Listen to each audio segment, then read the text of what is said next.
ဒီနေ့ကတော့ကျမတို့လင်မယားနှစ်ယောက်လုံးအပြင်မှာမစားပါဘူး။ငွေကုန်ကြီးကြက်လဲတက်တာလို့အိမ်မှာပဲစားချင်တဲ့ဟင်းလေးချက်စားပါမယ်ရှင်။ငါဖဲအဆက်ကြော်လေးနဲ့ချင်းဟင်းလေးချက်မှာပေါ့နော်။ပထမဦးဆုံးကတော့စီတက်ပါရဲ့။ဟင်းကတော့ကိုယ့်အကိုချက်တတ်တယ်လို့ချက်တာပေါ့နော်။ဒီငရုတ်တီးကကြတော့ပင်းတရငရုတ်တီးတဲ့ညီမကလက်ဆောင်ပေးရဲ့ဥစ္စာပေါ့နော်။တော်တော်ဆက်တယ်အဲ့ဒါကိုအရင်မဆက်ဘူးထင်လို့နှစ်စွန်းသုံးစွန်းတက်ထည့်လိုက်တာ။အလေအရင်ဆက်ပြေးလန့်နေရပဲငရုတ်တီးပူပူတေးသေးလေးတွေကိုလေကိုယ်တိုင်ကြိတ်ထားလို့ပြောတယ်တော်တော်ဆက်တာပါ။အဆက်ကြိုက်လာပါပြီရဲ့ဆိုတော့ကျမတောင်မဲ့အဲ့ဒီငရုတ်သီးကိုလေဆက်တယ်ဆိုပြီးအတိမတ်ပြုတ်လိုက်ရပါတယ်ရှင်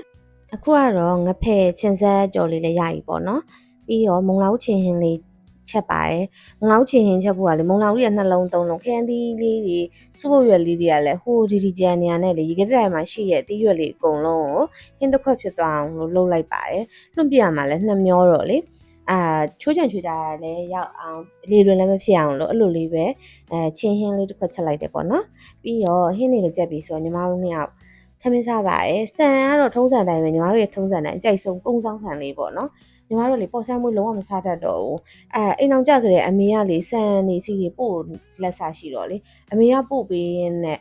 အမျိုးသားကလည်းသူကအရင်တော့ပေါ်ဆန်းမဲစားနောက်ပိုင်းကျတော့သူလည်းကိုယ့်ရဲ့ဒီအညာဆန်ကိုလိုက်စားရင်းနဲ့သူလည်းအဲ့ဆန်ကိုကြိုက်သွားတယ်ဒီကုန်းဆောင်ဆန်ကလုံးဝမအီဘူးသူကလေစားပြီးရင်လည်းတကယ်ထက်စားခြင်းနဲ့အဲ့လိုအီတာမျိုးလုံးဝမရှိရထမင်းကလေပေါ်ဆန်းမွေးလို့အဲ့လိုစစ်စစ်ကက်တွေလည်းမဖြစ်ဘူးညီမတို့ကကြတော့ဒါကိုစားရင်နဲ့အကျင့်ပါဝါလားမသိဘူးဒီဆန်မဲစားတတ်တော့အကုန်ပြီဆိုရင်လည်းအမေကအဲ့ပုံမှန်အဲ့ဆန်လေးကိုပို့ပေးရယ်ကုန်းဆောင်ဆန်ကြောညာသလိုဖြစ်သွားရည်ထင်တယ်နော်တကယ်တော့ကျွန်မဆန်မရောက်ပါဘူးနော်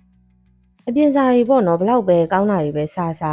2ရက်3ရက်လောက်ကြာလို့ရှိရင်လေအိမ်သမင်းအိမ်ဟင်းကတော့တကယ်ကိုစားကြတာနော်ကိုချက်ကိုကောင်းပေါ့နော်အမျိုးသားပြောသလိုပဲမိမလက်ရတဲ့အကောင်းဆုံးပဲတဲ့ဘာစားစာတွေပဲဘလောက်ပဲကောင်းမိမလက်ရကိုပဲသူကတော့အကြိုက်ဆုံးတဲ့သူကလေအဲ့လိုနည်းနည်းလေး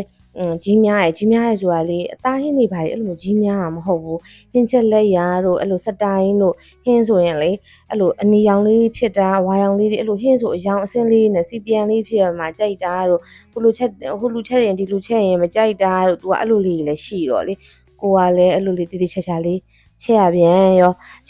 ဆိုပေမဲ့အမြဲတမ်းကိုကြီးပဲချက်ရတာမဟုတ်ပါဘူးကိုကအဲ့လိုလေးစိတ်မပါဘူးမချက်ချင်တဲ့နေ့ဆိုလို့ရှိရင်လည်းကိုကသူ့ဘာကိုချက်ကျွေးရပါတော့